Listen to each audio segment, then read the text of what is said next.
بسم اللہ الرحمن الرحیم۔ السلام علیکم ناظرین، آج کی اس ویڈیو میں ہم سب ایک عجیب واقعہ آپ کے لیے پیش کرتے ہیں، تو ویڈیو میں ہمارے ساتھ اینڈ تک بنے رہیے گا۔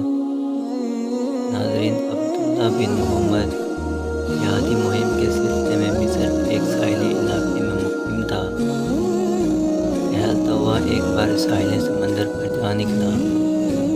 وہاں دیکھا کہ خیمے میں ہاتھ پاؤں سے معذور اور آنکھوں کی بینائی سے محروم ایک شخص پڑا ہوا ہے۔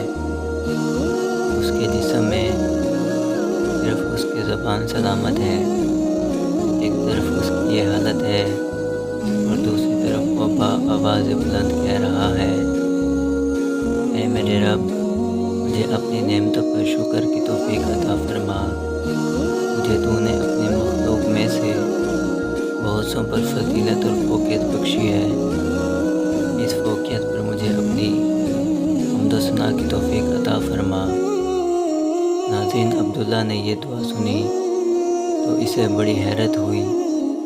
ایک آدمی ہاتھ پاؤں سے معذور بینائی سے محروم ہے، جس میں زندگی کی تازگی کا کوئی اثر نہیں، اور وہ اللہ سے نعمتوں پر شکر کی دعا مانگ رہا ہے۔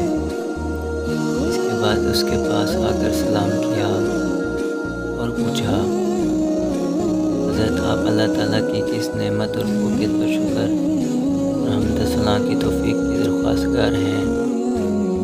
معذور شخص نے جواب میں فرمایا اور خوب فرمایا، آپ کو کیا معلوم میرے رب کا میرے ساتھ کیا معاملہ ہے؟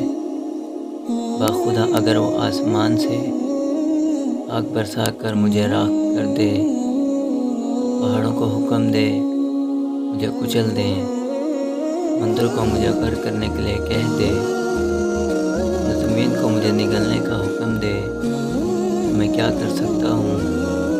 میرے نہ تو اس جسم میں زبان کے بے بہا نعمت تو دیکھیے، یہ سالم ہے، کیا صرف اس ایک زبان کی نعمت کا میں زندگی بھر شکر ادا کر سکتا ہوں؟ ناظرین، پھر فرمانے لگے، میرا ایک چھوٹا بیٹا میری خدمت کرتا ہے، خود میں معذور ہوں، زندگی کی ضروریات اسی کے سہارے پوری کرتا ہوں، لیکن وہ 3 دن سے غائب ہیں، معلوم نہیں کہاں ہے۔ آپ اس کا پتہ کر لیں تو بڑی مہربانی ہوگی۔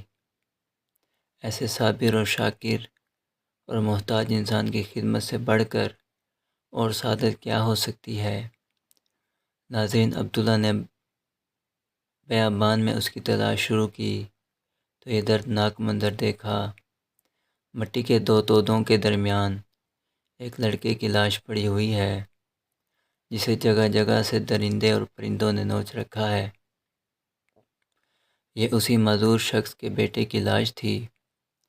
اس معصوم کی لاش اس طرح بے گورو کفن دیکھ کر عبداللہ کی آنکھوں میں آنسو بھر آئے اور یہ فکر لاحق ہوئی کہ اس معذور شخص کو اس المناک حادثے کی اطلاع کیسے دی۔ ان کے پاس گئے اور لمبی تمہید کے بعد انہیں اطلاع کر دی۔ بیٹے کی وحشت ناک موت سے کون ہوگا جس کا جگر پارا پارا نہ ہو؟ وہ خبر سن کر معذور والد کی آنکھوں سے آنسو رواں دواں ہوئے، دل پر غموں کے بادل چھا گئے تو آنکھوں سے اشکوں کی برسات شروع ہو گئی۔ یہ بھی اللہ تعالیٰ کی ایک نعمت ہے کہ غم کا غبار آنکھوں میں ڈھل کر نکل جاتا ہے۔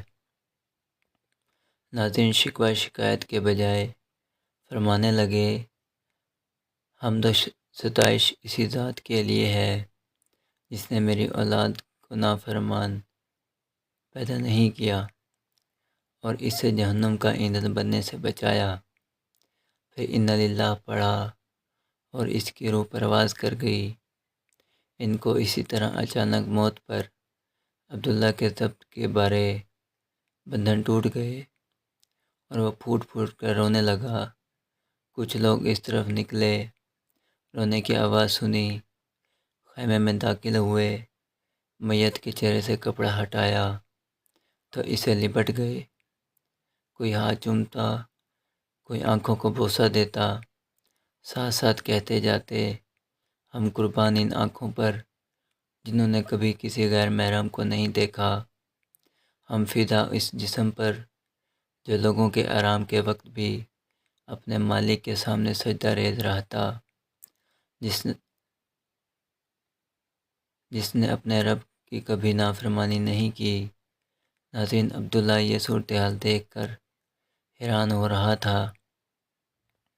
پوچھا یہ کوئی شخص تھے، ان کا کیا تعارف ہے؟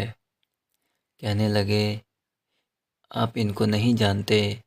یہ رسول اللہ صلی اللہ علیہ وآلہ وسلم کے سچے عاشق اور حضرت ابن عباس رضی اللہ عنہ کے شاگرد ہیں، صبر و استقامت کے پیکر اور تسلیم رضا کے بلند مقام کے حامل حضرت ابو قلابہ رحمۃ اللہ علیہ کی نماز جنازہ اور تدفین سے فارغ ہونے کے بعد عبداللہ رات کو سویا تو خواب میں دیکھا کہ آپ جنت کے باغات میں سیر و تفریح کر رہے ہیں۔